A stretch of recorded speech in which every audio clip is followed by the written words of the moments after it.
Don't you know, can't you hear, won't you see? Gene here alive and living color right here on the YouTube presenting to you. Gene has concerns.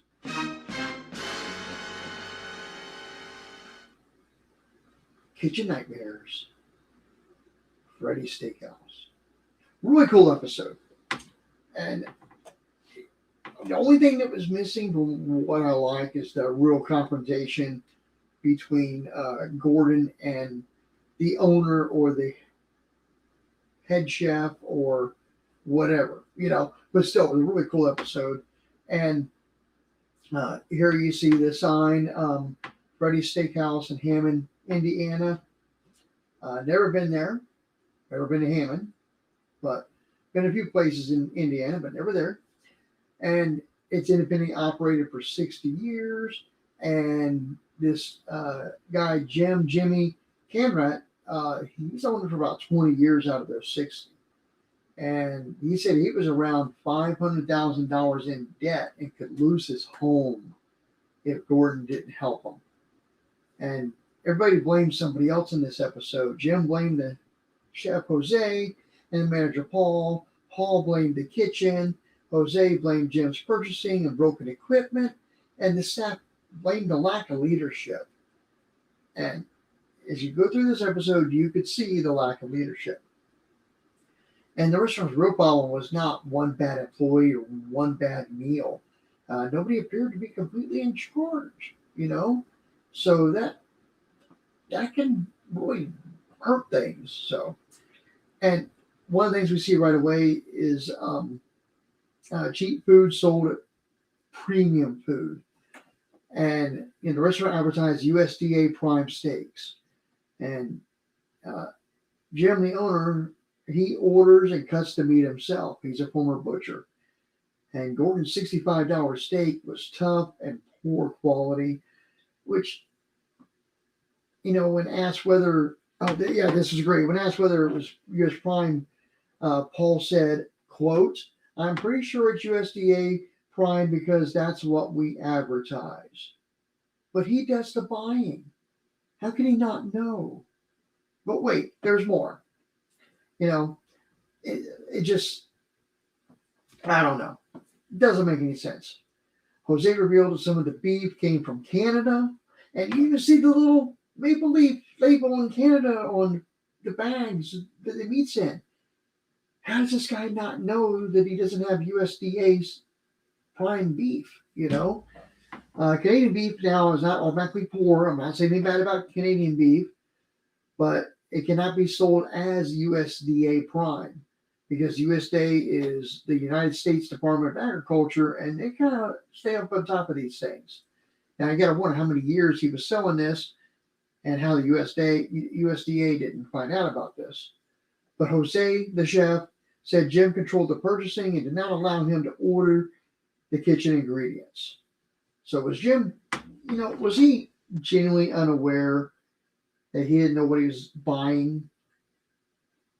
I don't know. That's kind of hard to believe. And you'll see a little bit later when I give you an update, because this was filmed about a year ago. So we give you a little bit of an update and, read you part of something Jim said in an interview.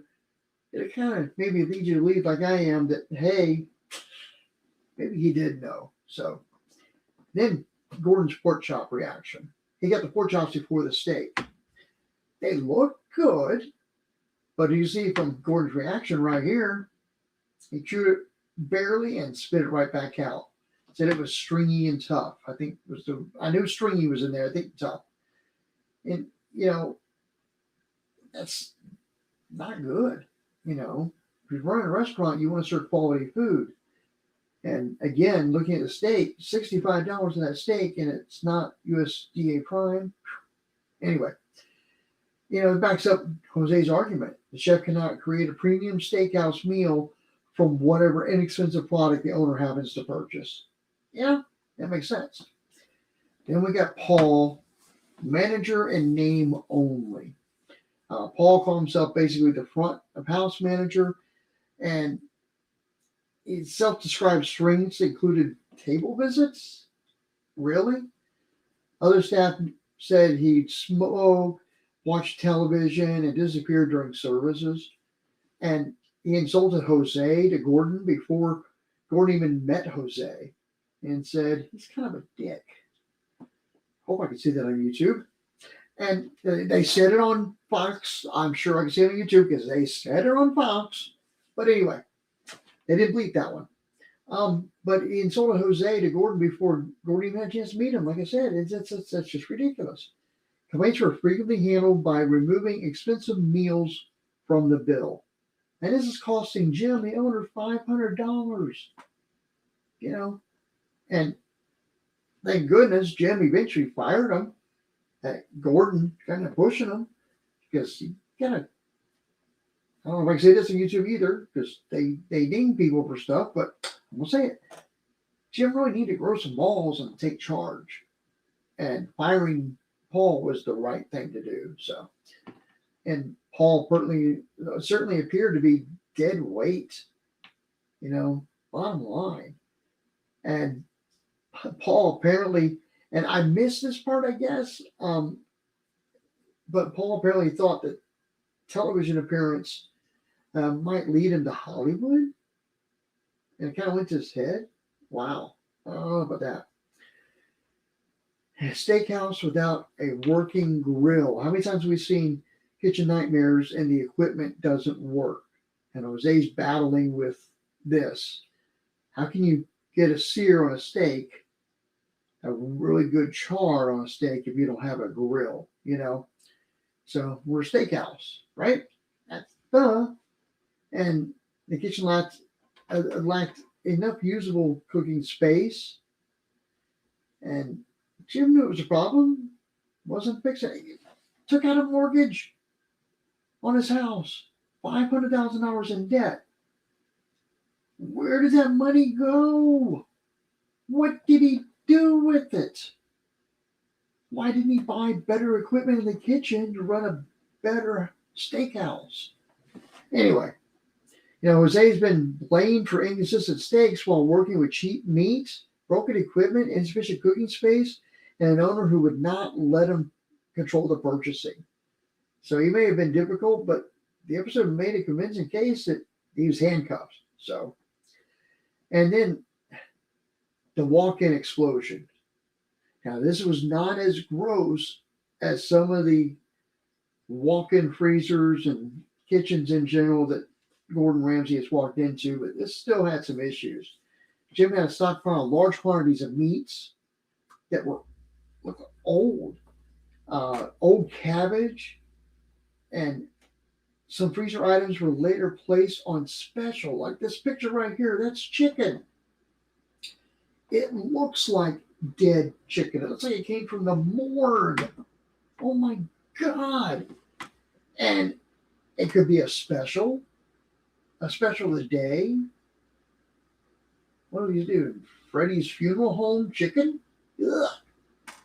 And Gordon threw the food everywhere while exposing the mess, and then walked right over it. And I love it when Gordon does this stuff. It's just absolutely gross and hilarious at the same time, especially when he's got to manhandle some of that stuff. I don't know if I could do that. I've got a barely strong stomach, but it comes to a point that, ugh. Anyway, and question, if anybody knows this, tell me in the comments, please. Answer this. Who cleans up the mess? Now, we've seen sometimes Gordon makes them clean up the whole kitchen and clean up the freezer, clean up the mess. But in instances like this, we didn't see that. So I wonder who goes, does the restaurant have to have someone to clean that up? Or does Gordon's production people have someone come in and kind of just clean that mess up that Gordon just made with their garbage? So the rescue, Jim fired Paul. We know that. Gordon told him to stop handcuffing Jose. Jim and Gordon went to Meats of Linz, which is like, I think he said 2 or 5 miles down the road, because Jim was the owner and buyer responsible for purchasing the restaurant meat. That only makes sense. And Gordon showed him the difference in quality and connected Freddy's with the supplier. Jose and Gordon had a separate cooking session back at, I don't know if this was this restaurant. It looked like a different restaurant. But it was a much better quality dish that Jose was cooking and serving, following Gordon's lead, and he really appreciated that. And the kitchen received functional equipment. The dining room was refreshed. They didn't put as much effort in remodeling the restaurant like they have other restaurants. It still had that old wood feel to it and stuff like that. But for someone that's been there for 60 years, that almost makes sense. You don't want to have a culture shock if people walk in to yellow walls and, green stripes and some of the other crazy things we've seen on this show. But, the menu was reduced and refocused, and Jim was told to become an active owner again. And the relaunch improved once Jim stopped hiding and began helping. So the episode of Apparent Solution, better meats, functional equipment, Jose taking control of the kitchen, Jim acting like an owner, and Paul removed from the operation. But the episode contained no later follow-up. So sometimes, they'll say 6 months later or, 3-month check-in or something. They didn't do that. But, I did confirm that business is still open. I did a little bit of research here. Business is still open. It's still at the same address, 6442 Kennedy Avenue, Hammond, Indiana. If you're in Hammond watching this, hi, go have a steak. You've got their website, freddysteakhouse.net. And, here's the website right here, as you can see. You can call them. And the makeovers were reportedly filmed in May 2025. Like I said, that was over a year ago. And, reviews posted since filming have been mostly positive, although some customers disliked the smaller menu and the higher prices. So you probably needed to raise prices to help cover that $500,000 debt. But if you go to Kitchen Nightmare updates, you can Google that. You can look up Freddy's and find, more updates in there. Now, a lot of my research, I found out some things. I'm going to read off some information from Jim's post-show interview. And TV Insider interviewed Jim when the episode aired, which was just last night, so this must be real fresh. And his answers are surprisingly useful and not entirely flattering. So Jim revealed he disputed the show's life support description. He said business was struggling but surviving. He blamed several difficult years involving COVID, which a lot of restaurants were hit by that, road construction, and bridge work. He admitted that the conflict between Jose and the front of house is still a little bit of a tinderbox. That to me sounds like he's not taking enough charge. He did describe Jose as difficult to work with and said communication still needs improvement. Well, be a boss, improve it. Paul has not contacted him since being fired, which is probably a good thing. The kitchen is better, but according to Jim, still needs work. Again, become the boss, fix what needs to be improved, and get her done. He wished Gordon had left someone behind for several days to train and reinforce the new system. Gordon has done that in the past. I think Gordon maybe just had enough faith in what he saw in Jose and his cooking ability that he could continue. But there are other system things in process that maybe, to me, I think it would have been better if Gordon had hired in a manager to help retrain Jim on how to manage his restaurant. That might have been really good for him. But he said the restaurant serves a lower income area and must sometimes buy according to price, particularly catering. So he doesn't always buy from Meats by Linz, we find out in this interview. So that's kind of scary, and I hope he's not advertising USDA Prime and still serving non-USDA Prime meats. Tammy, his wife, became a part-time manager with 2 additional part-time people rotating through the position. Jim said it remains reasonably energized, although caring for his wife limits what he can do. Not sure if she has health issues or what. And asked whether the kitchen could handle a large post broadcast rush. His answer was essentially, we'll see. So they'll see if they can, you know, hold up to the standards that Gordon taught them. So, and you can look up Jim's interview on TV Insider if you want. And now, Gordon's entire message was about consistent quality, strong leadership, and allowing Jose to run the kitchen. And I'm sure Jose can be probably kind of difficult to work with, but that's part of that strong leadership. If you give someone difficult to work with a strong leader to follow, they're a lot easier to work with. I've done that myself. I've been a part of following a stronger leader, management changing, and oh wow, this guy really does, he's a real leader, and all of a sudden you're doing things that you didn't do before because of bad leadership. That could probably be in Jose's instance too. So they're still struggling to communicate. Again, leadership. The kitchen apparently still needs improvement. Again, leadership. Jim is still supervising people who slip back into old practices. Again, leadership. You want to fix the front half of the office? Put a sign on the door, says help wanted. That perks some people up right away. Oh, wait. Do we need to hire new people? No, not really. And leave a sign up. Hello? Ding, ding, ding. So that doesn't mean the rescue failed, but it does mean that the ending was considerably tidier than the reality afterwards. So, and, my verdict, it was an entertaining episode. Paul appeared to need removing. Jose deserved better equipment and more authority. Jim received a genuine opportunity to save the restaurant. Freddy's remains open more than a year after Gordon's visit, which is a real positive. However, Jim's own interview segments suggest the restaurant was not completely solved its leadership issues, communication issues, and the consistency. So, issues around that. And my rating for the restaurant, just from what I saw, having not eaten there, I'm going to give it 3 poopsies, just for the restaurant. The episode gets 0 poopsies. The restaurant, 3 poopsies.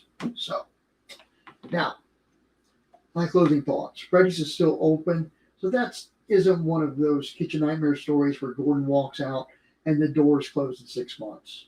That's great. But because it's Jim's own based on Jim's own interview, some of the same problems still are simmering. So apparently the kitchen got a new stove, but the people didn't get completely remodeled, especially the owner. So now, do you think Gordon actually fixed Freddy's? Or did he only give Jim the tools to leave him with the same people problems? I think it's more of the same leadership problems. So anyway, that's it. I hope you all enjoyed this. I'm going to be doing more kitchen nightmares. A little bit more fun than the Josh Gates because that's so much more historical. This is more hysterical. So anyway, in the meantime, have a great week. Watch out for Sunday with my top 9 coming out. And remember, Gene always has concerns.